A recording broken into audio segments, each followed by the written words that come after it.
Couples who accepted money from in-laws, what was the hidden cost?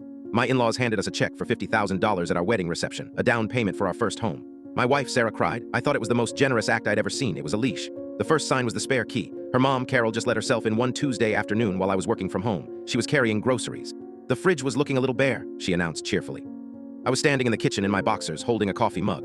The second sign was the redecorating. We came home from a weekend away to find our beige living room painted a shocking shade of seafoam green. Carol had hired painters as a surprise. Sarah loved it. I felt a cold knot in my stomach. It felt less like our house and more like their investment property where we were allowed to sleep.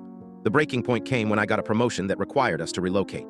It was a huge opportunity, life-changing money. When I told Sarah, she went pale.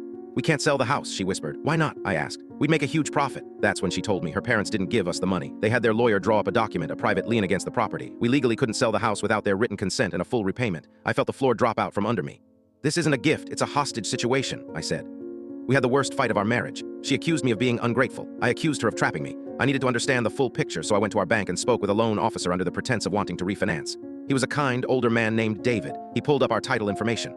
Well, here's your problem, he said, turning the monitor towards me. He explained that the lien wasn't just for the $50,000. It had an appreciation clause.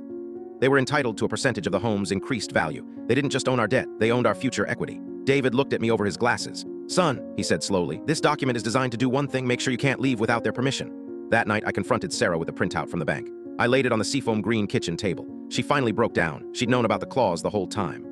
They just wanted to protect their investment, she sobbed. In the house or in me? I asked. She didn't have an answer. That was the real reveal. The house was just a symptom. Our marriage was the actual asset they were controlling. Her parents arrived the next day, summoned by Sarah. Her father, Tom, was calm. It's a standard family loan just to keep the money in the bloodline, he said as if explaining the weather. So if I divorce your daughter, you get the house? I asked. He just smiled.